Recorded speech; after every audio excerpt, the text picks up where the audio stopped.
kami. Rekan saya, Nurani, dan saya Aini Martia. Nah, di sini kami akan membahas mengenai topik Perencanaan dan hak agroindustri dengan kepala kerja manajemen teknologi agroindustri terkenal di USP dan di SPMS. Nah, teman-teman tahu tidak bahwasannya 70% inovasi agroindustri gagal tanpa perencanaan yang tepat. Nah, perencanaan strategis adalah kunci keberhasilan inovasi. Nah, untuk membahas lebih dalamnya, di sini ya, teman-teman. Bye! Baik, assalamualaikum warahmatullahi wabarakatuh. Puji syukur kita ucapkan kepada Tuhan Allah Subhanahu wa Ta'ala yang mana telah melimpahkan rahmat dan karunia daripada kita semua sehingga kita dapat berkumpul di kelas yang telah kita hari ini.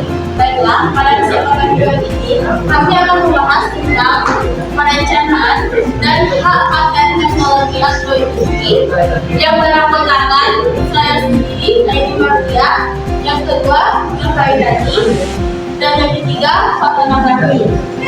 Baik, hampir 70% inovasi agroindustri gagal tanpa perencanaan yang tepat.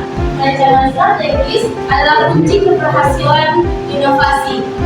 Nah, sebelum masuk, menurut teman-teman apa sih agroindustri itu? Ada yang tahu? Ada yang tahu? Baik, jika tidak ada, agroindustri atau adalah integrasi pertanian sama industri untuk mengolah hasil tani menjadi produk bernilai tinggi. Teknologi agroindustri memodernisasi proses produksi, meningkatkan efisiensi, dan menciptakan inovasi untuk ketahanan pangan dan ekonomi. Kenapa pentingnya perencanaan? Karena perencanaan memastikan optimalisasi sumber daya, mitigasi risiko, dan keberhasilan inovasi dalam pengembangan teknologi agroindustri. Dan yang kedua, 70% inovasi agroindustri gagal tanpa perencanaan yang tepat. Perencanaan strategis adalah kunci keberhasilan yang sudah saya bilang awal tadi. Selanjutnya dalam proses pengembangan teknologi, di mana jika dibagi menjadi dua, yang pertama itu ada research and development, di mana tahap awal mengidentifikasi masalah dan mengembangkan solusi inovasi untuk sektor agroindustri. Dan yang kedua, penguji dan validasi, di mana melakukan uji coba untuk memastikan teknologi berfungsi sesuai standar kebutuhan pasar agroindustri. Yang akan dilakukan oleh Rani. bahwa paten itu sangat penting karena itu kalau teman-teman mengetahui apa itu paten itu kamu punya eksklusif yang mau diberikan kepada penemu untuk melindungi dan melindungi penemuannya dan penggunaan tanpa izin. Selain itu dalam konteks agroindustri perlindungan paten sangat penting untuk menunjukkan inovasi teknologi terutama teknologi pertanian dan juga mendorong investasi dalam penelitian dan pengembangan. Nah, selanjutnya masuk ke jenis dan kriteria yang paten. Di sini teman-teman perlu mengetahui jenis dan kriteria paten. Yang mana jenis paten ini yang pertama, paten utilitas yang dimana melindungi fungsi dan cara kerja teknologi. Selanjutnya, paten dan desain melindungi tampilan desain produk. Kemudian paten tanaman, yaitu melindungi varietas tanaman baru hasil pembudidayaan. Kita masuk ke kriteria paten yang dimana kemampuan penemuan dapat dipublikasikan seterusnya. Kedua, langkah inventif yang dimana tidak dapat dibuat oleh ahli di bidangnya. Dan yang terakhir, pengembangan industri yang dimana dapat diproduksi dan digunakan secara aktif. Nah, selanjutnya kita masuk ke proses pengajuan paten. Sebelum pengajuan paten, kita perlu harus tahu proses-proses dalam cara pengajuan patennya. Seperti kita perlu melakukan dokumentasi ini secara detail untuk memastikan bahwa inovasi yang akan kita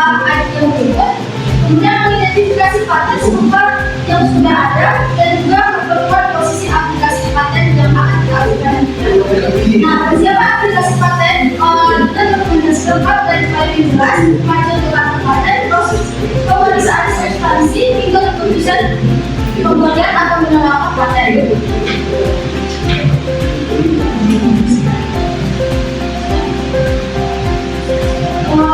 Baik, kita masuk ke manfaat dan paten. Nah, pada saat teman-teman mengajukan paten, tentunya ada manfaat yang akan kita dapatkan. Pertama, sebelum menerima paten, ada risiko penyalahgunaan oleh pemohon paten. Yang kedua, kehilangan keuntungan kompetitif. Yang ketiga, tidak ada perlindungan hukum. Dan yang terakhir, adanya investasi R&D dan dicuri. Dan selanjutnya sesudah perlindungan paten, teman-teman harus adanya manfaat seperti hak eksklusif atas inovasi yang kita ajukan, kemudian potensi mendapatkan lisensi, yang ketiga keuntungan pasar terjamin, dan yang terakhir adanya daya tarik bagi investor yang meningkat.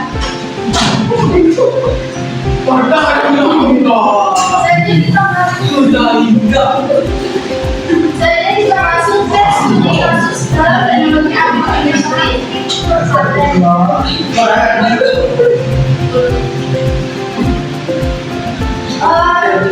Teman-teman harus mengetahui mesin penggerak kapal otomatis, inovasi lokal yang berhasil dipatenkan dan digunakan di lebih dari 500 operasi kami. Teknologi ini meningkatkan efisiensi penggunaan hingga 60% dan mengurangi kehilangan hasil panen. Sehingga perlindungan paten memungkinkan investor mendapatkan hasil lisensi dari produsen besar dan memperluas dampak komersialnya secara nasional. Yang pertama dalam paten yang pertama itu adanya kompleksitas material biologis, di mana di agroindustri ini kita memakai organisme hidup dan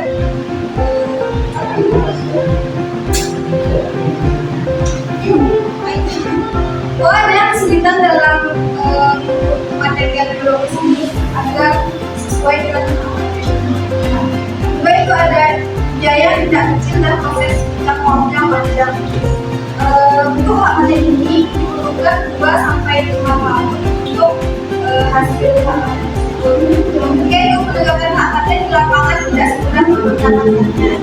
Yang keempat itu adanya risiko pelanggaran oleh pihak lain terhadap paten dilakukan, mana orang sering menipu tanpa jelas.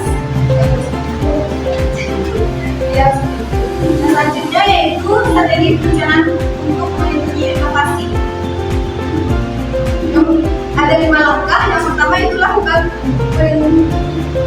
percepatan paten ini, yaitu ketika kita memiliki inovasi harusnya langsung mengajukan paten agar kita memiliki lisensi.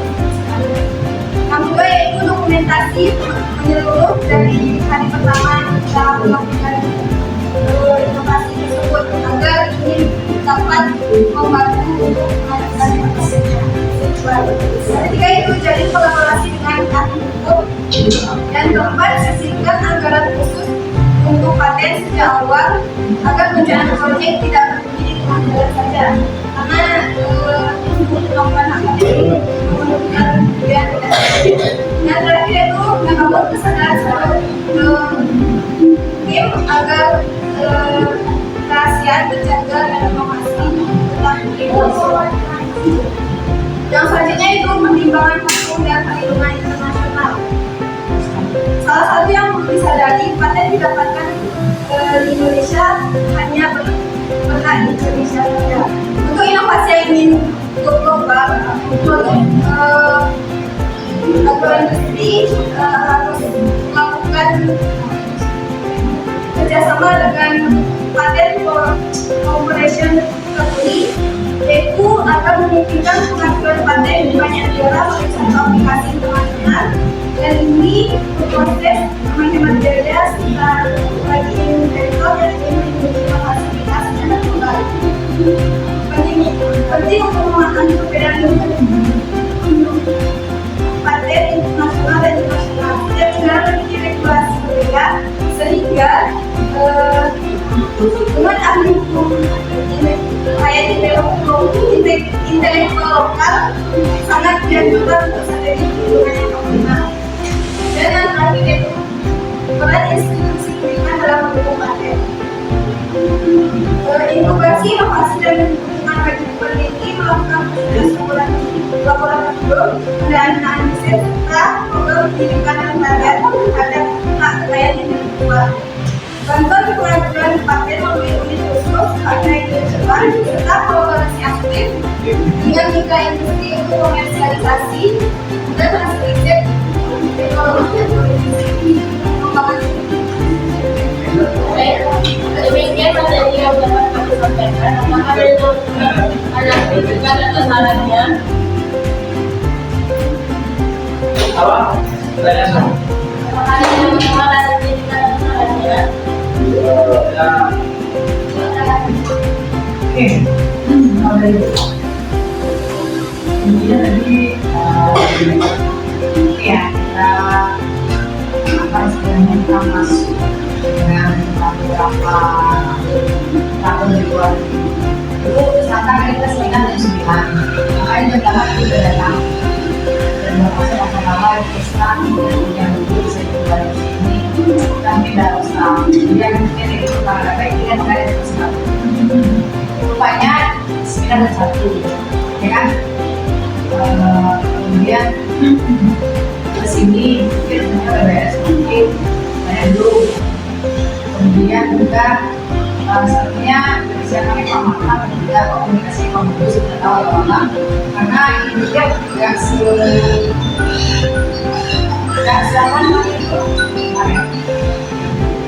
seirama aja nggak sengaja aja presentasinya nggak tahu kalian nggak tahu itu kalau apa yang terjadi di antara mereka karena kalau kita presentasi kita itu akan seirama kemudian segala sesuatu yang mau kita sampaikan itu mixing apa yang disebutkan emas ini untuk dari satu kedua dua ketiga aja komunikasi kurang bagus ya kita tahu gimana salahnya gimana apa yang kita tahu juga intinya gue pikir ada beberapa materi yang tadi gue merasa itu nggak nyambung atau juga tadi yang berindustri dari tanamannya ada itu industri kami ya kan nanti itu memakai ya ekosistem. Tapi di sini kan kita lebih ke selain paten untuk apa kita untuk hal kecil ya karena untuk bioteknya hal-hal yang apa itu mungkin lebih bisa diterapkan karena kita melakukan orang bisnis di jadi kok nyambungnya ke sini kenapa nggak disambungkan ke produk-produk yang bisa ngangkat soal teman yang mau ikut tadi kalau tentang bio kan ada ya tentang tanaman ya oke kita pelajari tentang agrobiologi sendiri mulai dari bahan-bahan kalau ini kan bukan dari rektor kecil seperti itu memang benar-benar ya mau kita olah ke pabrik karena kita udah semester akhir nih kita olah ke pabrik dan kita patenkan jadi itu kalau kualitas tanaman yang dihasilkan seperti kuliahan itu juga ada patennya cuma kita lebih ke hilirisasi tentang program apa itu bisnis jadi kalau ini bagus juga sebenarnya emang nggak masalah cuma masalahnya karena kita dari prodi bisnis karena tidak kita jangkau ke produk-produk dari bahan baku ke bahan jadi atau yang kita berdampak patennya itu ke barang yang sudah mau kita jual kita pasarkan kayak gitu kemudian juga tahu bagaimana komunikasi itu jelas jadi ibu rasa nggak belajar aja untuk apa pokoknya nggak tahu gimana desain nggak tahu jadi seperti itu kemudian untuk bahan presentasi oke karena nanti oke ya ada semester 6 bulan ya nanti itu ya ada semester 6 bulan ini oke kalau oke kita lihat semester 2 ya bagus mungkin memang kayaknya mungkin agak disibukkan ke bisnis karena lebih ke bahan-bahan yang dari bahan baku ke bahan jadi kemudian diolah sama pabrik dipatenkan itu yang sebenarnya apa yang mau kita lihat karena di sini bagaimana kita merencanakan hak patentnya ya, tapi enggak kalau sebenarnya kalau dari bioorganisme itu juga karena di sini kan kayak di pelabuhan yang punya istilahnya mereka beacukai itu kan emang melihat kayak nggak dikeluarkan barang ini makanya ada nggak emang seperti tapi kita melihatnya bukan ke sana makanya kita melihat misalnya produk olahan misalnya apa cengkeh atau minyak ilapan minyak yang sudah diolah kayak itu kita diekspor ke luar negeri nah kita ada paten belum udah dilisensi belum sama perusahaan mereka kalau belum nah apa atau bagaimana rencana mereka ke patennya yang oke kalau begitu aja sih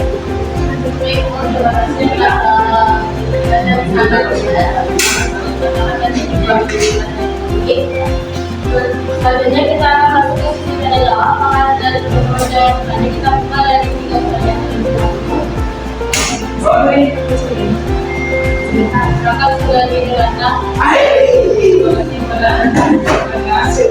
yang ditanya perlindungan sampah dan industri di Indonesia dengan negara ASEAN terutama Malaysia dan Thailand kemudian kita di kekurangan sistem Indonesia saat ini coba dijelaskan bandingkan atau boleh dikirim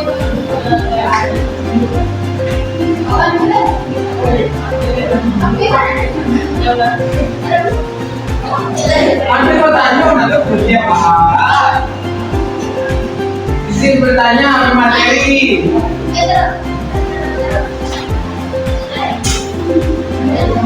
Izin bertanya materi.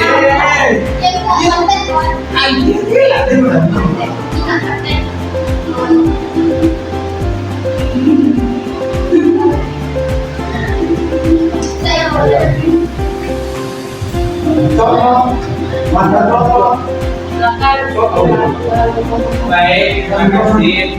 Jadi Saudari menjelaskan 70% agroindustri gagal. Maka dari itu menggunakan cara strategis. Cara strategis apa yang benar? Saudari jelaskan.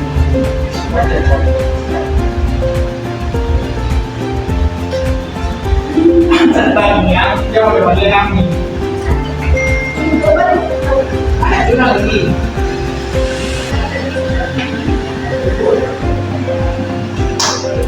siapa pernah di Oxford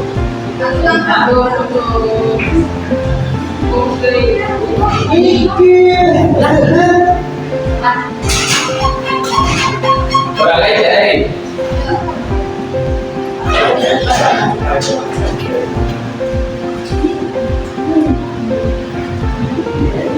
Baik, terima kasih atas pertanyaannya. Selanjutnya pertanyaan lagi, selanjutnya pertanyaan lagi.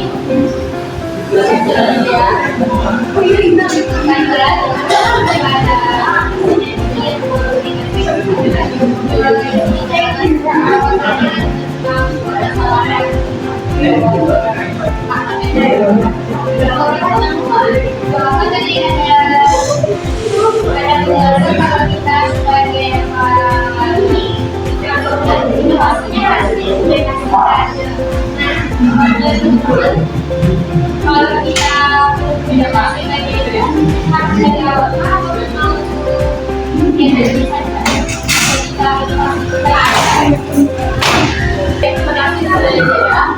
untuk tiga pertanyaan awal itu sudah kita buat dengan kami mencari jawaban terlebih dahulu.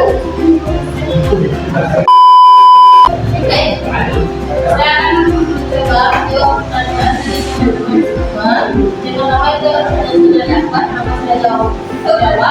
Dan saudara Akbar, silakan saya jawab.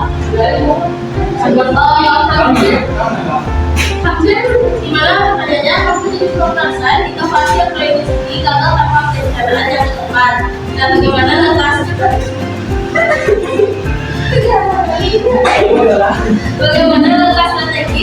apa yang harus dilakukan agar menurunkan kegagalan tersebut.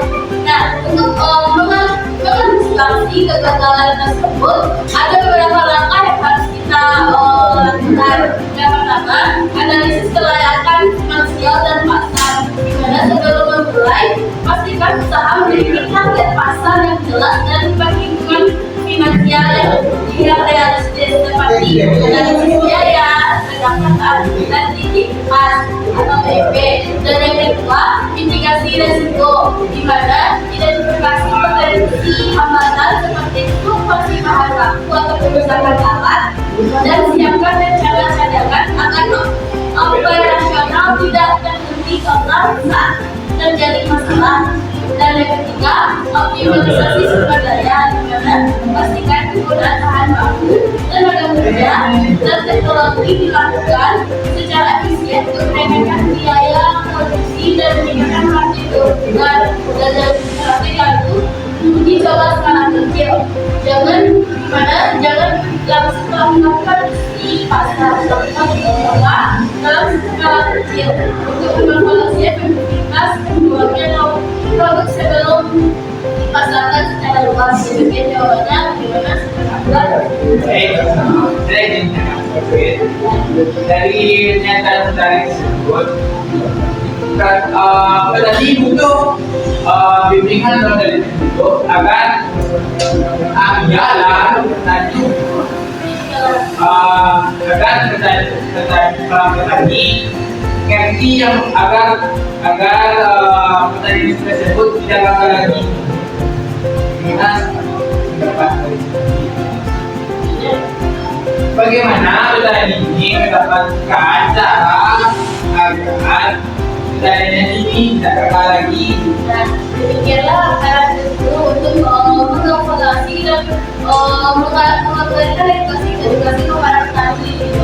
Dan cara itu tadi bisa memberikan pertanyaan-pertanyaannya. Itu mengantisipasinya. Lagi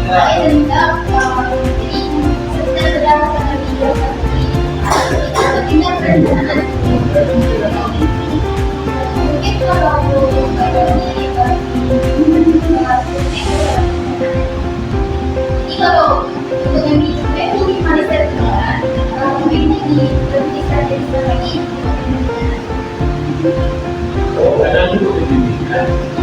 kadang juga arahan Nah, di sana juga ibarat penyuluhan.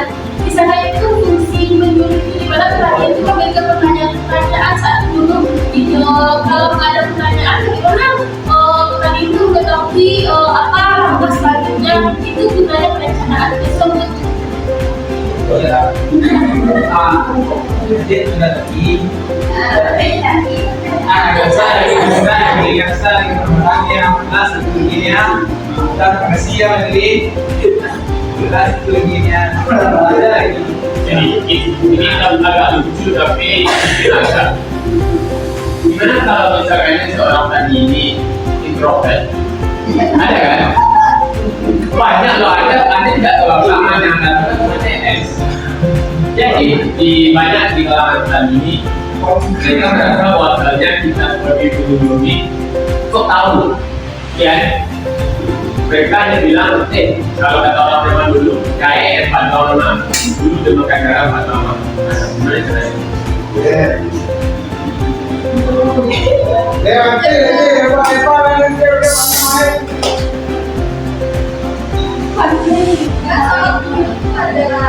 ada mengenai jadi ada tahapan-tahapannya bagaimana mendekat dengan tersebut. Izin menambahi jawaban dari saudara ini. Dengan adanya misalnya contohnya seperti yang introvert. Nah, dengan adanya pendamping atau penyuluh, kan itu ada setiap minggu atau setiap bulan ada mungkin evaluasinya atau apa seperti itu. Nah dari situ yang orang yang introvert yang ini nantinya akan berbaur kembali sama orang-orang di sekitarnya dan yang awalnya dia introvert akan menjadi extrovert dengan adanya kegiatan tersebut. Dan juga orang tersebut jika misalnya dia tidak awal tidak malas atau bagaimana gitu bekerjasama kepada orang lain, dengan adanya kegiatan tersebut dia juga akan ada inisiatif yang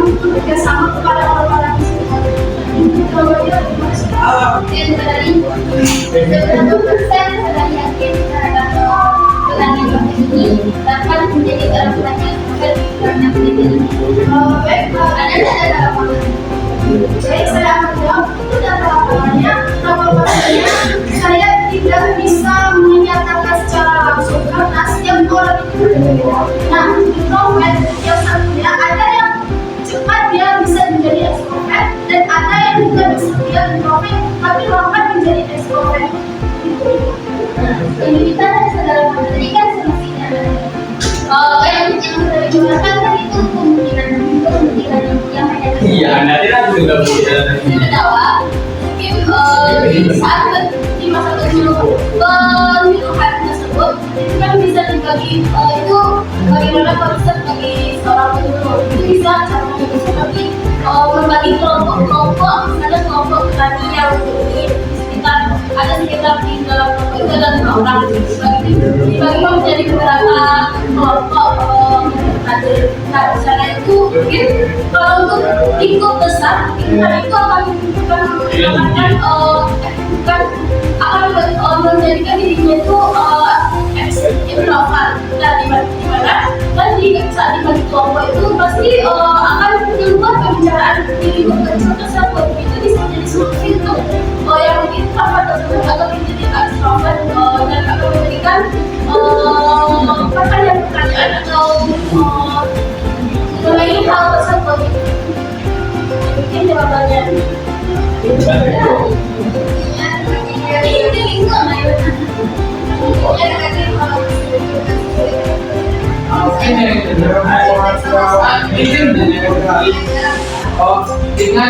dengan orang introvert ini tidak mudah lah kita masuknya.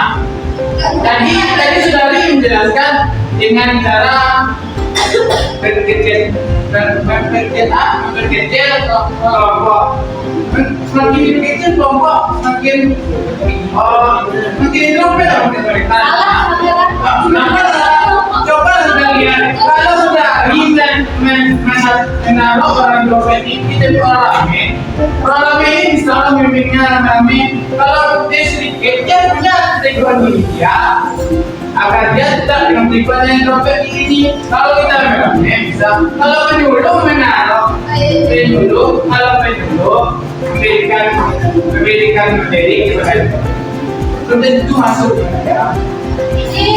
Dan jadi kita ini bagaimana penyuluh ini agar bisa masuk ke dalam orang ini bukan bagi kelompok untuk mereka. Kalau bagi kelompok banyak kalau penyuluhnya nanti membawa waktu ada sesi waktunya.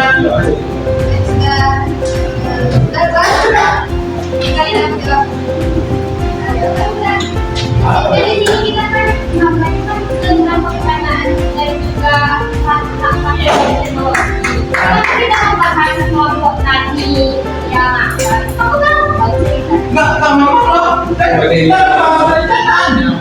Kalau orangnya nggak masuk, gimana perjalanan kita termasuk? itu kan karena kita kan mau membahas pentingnya perencanaan dalam bagian diskusi apalagi hak-haknya. Nah di sini apa masalahnya dengan seseorang yang introvert? Itu kita bukan sampai introvert. Kan tadi kan dijawab sama ini di sana adanya budaya. Nah lalu kenapa mengapa setelah ada jawaban kita minta jawaban lagi itu nggak maksudnya apa? Makanya saya ingin tahu nanti kalau saya dari saya tuh harus tahu dong gimana kondisi di sana. Oke, sini coba saya jelaskan sedikit ya. Kan ini kelompok tadi menurut aku berapa banyak kelompok tadi kita yang aktif di sekitar kita ada. Kalau menurut saya belum ada. Nah, apa belum ada kelompok masuk kelompok tadi? Saya akan masuk. Oke, saya jelaskan sedikit ya. Kan tadi aku juga kelompok dengan beberapa orang yang introvert dan penyuluh pertanian. Nah, di penyuluh pertanian itu ada setiap kehidupan yang eksplorasi atau setiap kali ada panen, penyuluh itu pasti datang ke tempat kita menanyakan ke kelompoknya. Apalagi yang dia itu ada beberapa kelompok tadi yang dibina secara intensif dan non-intensif. Nah, yang non-intensif ini dibina tidak selalu mereka yang mengevaluasi setiap minggunya, Tapi misalnya sekali 3 kali masa panen, tidak secara teratur gitu. Kalau yang non aktif, sedangkan yang aktif yang dibina secara aktif, mereka itu pasti dilakukan evaluasi secara teratur, baik sekali sebulan, sekali seminggu, pasti ada yang itu turun ke lapangan. Untuk misalnya yang dari kopi, kalau padi rata-rata di sekitar Solo ada tempat saya sendiri, padi ini memang menurutnya itu cuma 1 kali masa panen aja mereka datang.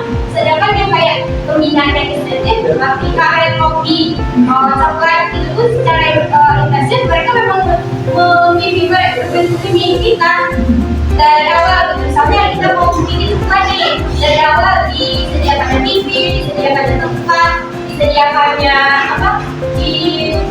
diaturnya struktur organisasinya, memang direncanakan sama penyuluh ini menyediakan juga yang namanya pembina di sana gitu. Jadi nanti kota ini bersama pembinanya melakukan bersama penyuluhnya ini gitu. Jadi setelah dari awal sudah ada bibit, lahan diolah secara intensif dan pengadaan dan teknologi pengembangan sama pemerintah, setelah jadinya produk tadi, di sana tuh lah gunanya penyuluh tadi mengatakan kepada komponen ini, yuk kita hak patenkan ini, produk ini. Jadi dengan bantuan penyuluh, pemerintah dan kelompok tani yang aktif tadi, bisa mereka menghak patenkan produk mereka. Jadi yang kan ada tuh di kelompok tadinya yang hidrogen tadi tuh, yang pendiam. Nah yang pendiam itu biasanya mereka ikut gitu. Tapi mereka biasanya pasti ada skill. Entah itu skill yang pengolahan.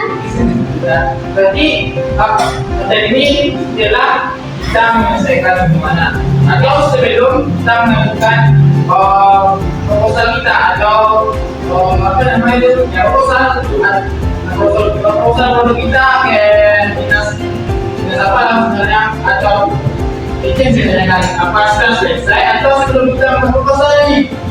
Dan dari awal pasti kita harus pikirkan jika produknya kita udah selesai, memang kita perlu politik saya lakukan. Sebelum kita melakukan produk kita kan kita harus memilih produk kita dulu. Kalau rencananya pasti ada, setelah produknya pasti kita butuh sebuah sertifikat lagi gitu kan. Sebenarnya kalau untuk hak paten ini memang sudah direncanakan dari awal gitu. Cuman kan tidak mungkin dari awal kita produknya aja belum ada, bagaimana kita mau sertifikatnya gitu. Jadi kita dari awal memang sudah seperti yang disampaikan oleh Pak tadi, perencanaan dari awal tentu sudah ada juga pembiayaan untuk kalkulasi untuk melakukan yang namanya hak paten. Apalagi penyuluh dan pembinaan pasti memikirkan hak paten tersebut. Apalagi yang namanya kelompok tani binaan. Oke? Jadi yang introverт tadi ini pasti mengikuti kelompok tani. Nah, di kelompok tani yang dibina ini pasti mereka tetap ikut dalam kegiatan kelompok tani tersebut. Oke, jadi permasalahan ini yang introvert atau hak paten?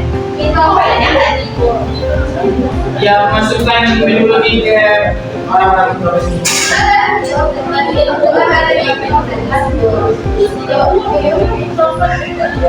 Ya boleh. Oke, sebenarnya di mana-mana itu introvert itu sebenarnya. Oke, jadi intinya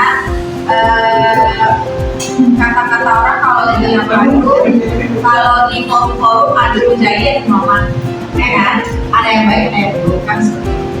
Jadi itu hal biasa dalam hal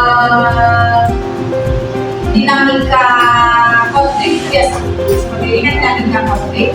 Jadi tidak ada emosi, tidak ada kekerasan, yang ada itu penjelasan. Oke, boleh memberikan penjelasan boleh, tapi dengan tenang, tanpa menjudge dan menjelaskan sebaiknya. Oke, jadi kita belajar bagaimana situasi ini menjadi konflik. Oke, bagus. Karena konflik ini akan menimbulkan banyak hal yang membuka wawasan, membuka wawasan, membuka materi ini menjadi lebar. Nah, setelah ini melebar, kita kembali ke hak paten yang kita bicarakan.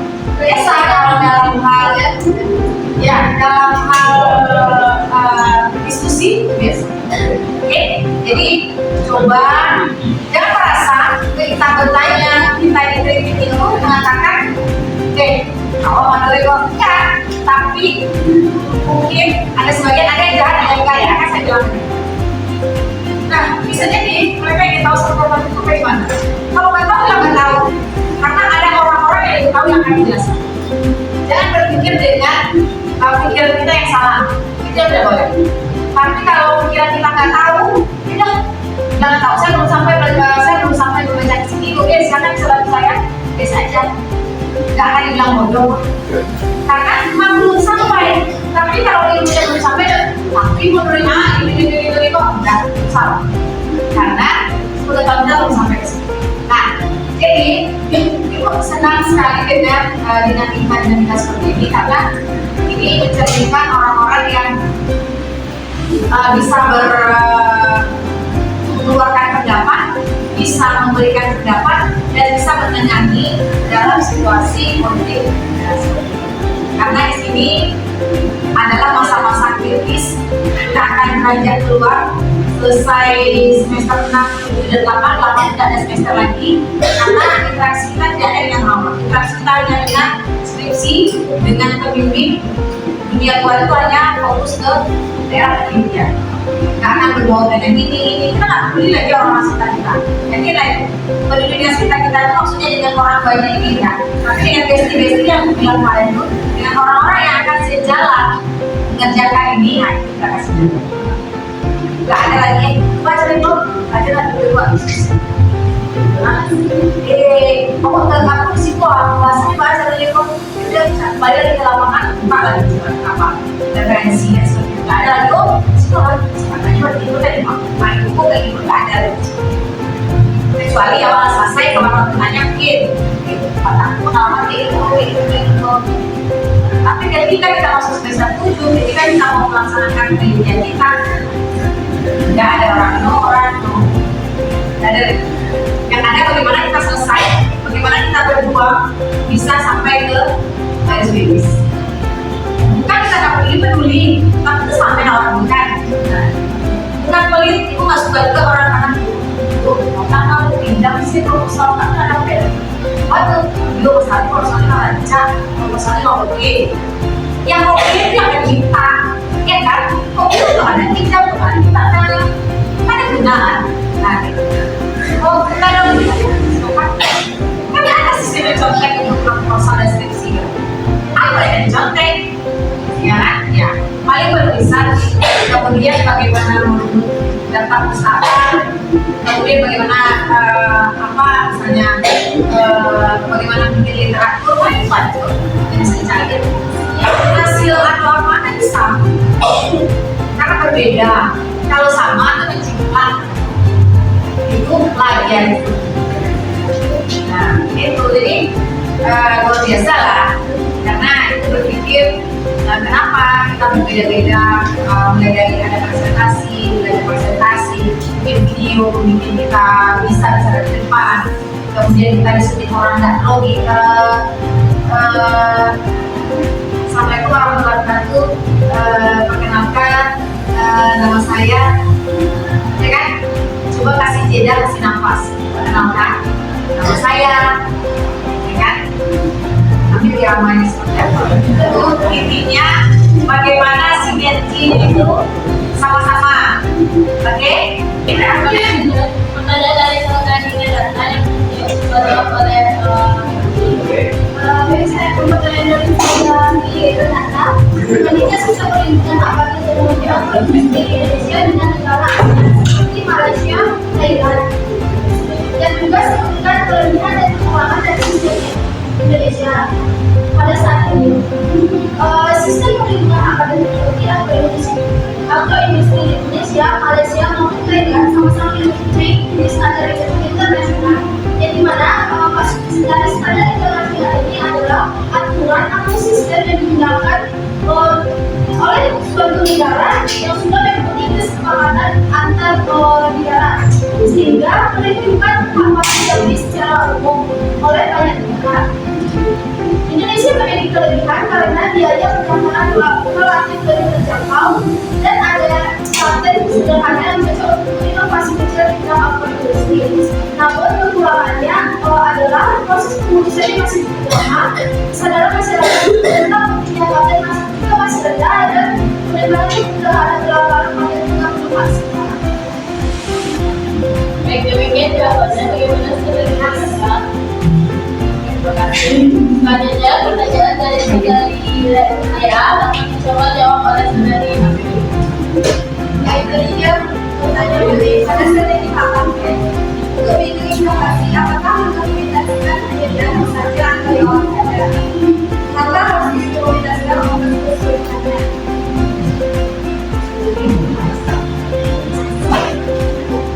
Nah, jadi dalam strategi paten, implementasi tidak cukup hanya di awal atau di akhir saja, tapi harus dilakukan seluruh proses inovasi. Mengapa hal ini dilakukan? Karena implementasi menjadi bukti asli bahwa inovasi tersebut benar-benar dibuat oleh pelaku. Selain itu, proses yang dokumentasi dilakukan menggunakan saat pengajuan hak paten dan menghindari sengketa atau klaim dari pihak lain, serta menghindari dan membantu juga meneliti sampai menjadi produk atau teknologi yang siap digunakan. Jadi dokumentasi jenisnya apa? Apakah sampai komputer dan juga yang lain? Apa ada lain? Ya, ada yang berkepentingan agar hak paten itu juga selesai dengan Beda di sini dokumentasinya apa? dari pengetahuan Mungkin untuk dokumentasi itu yang paling penting adalah ketika dia sebuah produk, itu ada caranya seperti uji dari produk tersebut. Nah, dari uji produk tersebut akan menjamin itu dari dokumentasi itu akan mempercepat atau mempermudah seseorang untuk melakukan hak paten. Gimana? Yang disampaikan tadi yaitu dokumentasi ide atau dokumentasi yang melakukan pembangunan inovasinya dan identifikasi paten serupa yang sudah ada dan penerapan sistem aplikasi paten.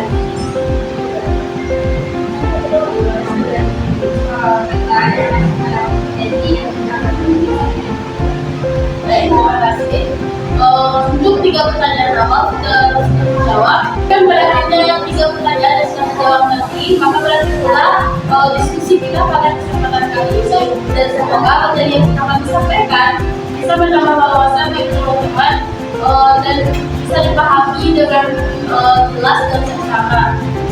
Maaf jika kami ada kesalahan. Kami akhiri dengan Assalamualaikum warahmatullahi wabarakatuh. Waalaikumsalam warahmatullahi wabarakatuh.